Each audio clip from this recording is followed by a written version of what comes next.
আসসালামু আলাইকুম, welcome back. ইদানিং আসলে ডেইলি ব্লগগুলো আপলোড দেওয়া হচ্ছে না। আসলে ঠিক সেরকমভাবে শ্যুট করার সময় পাই না, কারণ শ্যুট করতে গেলে দেখা যায় পরে এডিট করতে, ভয়েস দিতে অনেক সময় ব্যয় হয়। এখন তো সবাই জানেন ঘরে ঘরে একটু অসুস্থতা লেগেই আছে, সবার জ্বর ঠান্ডা ইত্যাদি। আমার ঘরও ব্যতিক্রম না।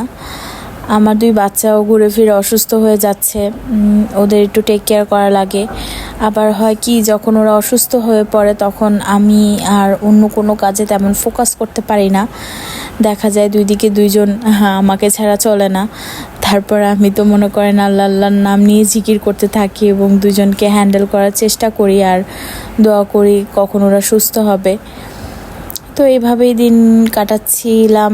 আলহামদুলিল্লাহ, আল্লাহর রহমতে এখন ওরা অনেকটাই সুস্থ আছে। কিন্তু হামদান মানে আমার ছেলেটা ইদানিং কথা শুনতে চায় না, অনেক বেশি বিরক্ত করে আর মর্জি করে। দেখা যায় আগে যেমন ওকে চকলেট, চিপস ইত্যাদি থেকে আমি অনেক দূরে রাখতে পেরেছি, কিন্তু এখন এই সময়টাতে ওকে এসব থেকে আমি তেমন দূরে রাখতে পারি না। দেখা যায় খেয়ে ফেলে, আর মানা করলেও শুনে না, অনেক বেশি চিল্লাচিল্লি করে। তো ওর সাথে হার মেনে আমার ওকে দিতে হয়।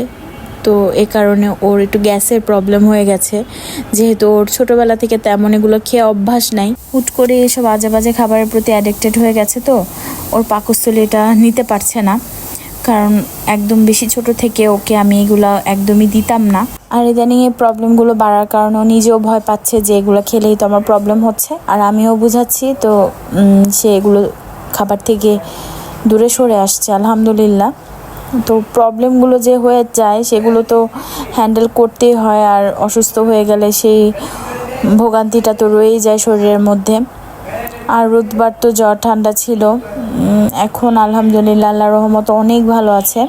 আর এত এত অসুস্থতার মধ্যে নিজের যেই শারীরিক সুস্থতা আছে বা অসুস্থতা থাকে, এগুলোকে তো পাত্তা দেওয়ার সময় নেই। আসলে বর্তমান সময়টাতে সবচেয়ে বড় চাওয়া হচ্ছে বাচ্চাদের সুস্থতা। বাচ্চারা সুস্থ থাকলেই কিন্তু মানসিকভাবে শান্তিতে থাকা যায়, আর বাকি সব কাজগুলো সঠিকভাবে করা যায়। আর বাচ্চারা যখন অসুস্থ হয় তখন ওদের মুখের দিকে তাকালেই একটা কেমন মায়া লাগে, আর ওদের কষ্ট দেখে খুব খারাপ লাগে।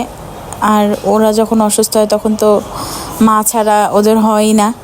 তখন আমিও মনে মনে ভাবি যে ওরা মা ছাড়া আর কোথায় বা যাবে। সব ধরনের আর্জি, কষ্টের প্রকাশ সব কিছু মায়ের কাছে এসেই তো ওদের করতে হবে, যেমনটা আমরাও ছোটবেলায় করেছি। হামদান হওয়ার পর থেকে যে মা হওয়া শিখছি, সে শেখা কবে শেষ হবে জানি না। প্রতিদিন নতুন নতুন নতুন নতুন কিছু অভিজ্ঞতা হয়। আসলে সব কিছু এনজয় করি, আবার মাঝে মধ্যে অনেক কষ্ট লাগে, অনেক প্রেশার ফিল করি। সঙ্গে এটাও ভাবি যে এই কষ্টগুলো আছে বলে হয়তো আল্লাহ মায়ের মর্যাদা এত গুণ বাড়িয়ে দিয়েছে। তো পৃথিবীর সব মা বাবাই ভালো থাকুক, এই দোয়ায় আজকের মতো এখানেই শেষ করছি। আসসালামু আলাইকুম, আল্লাহ হাফেজ।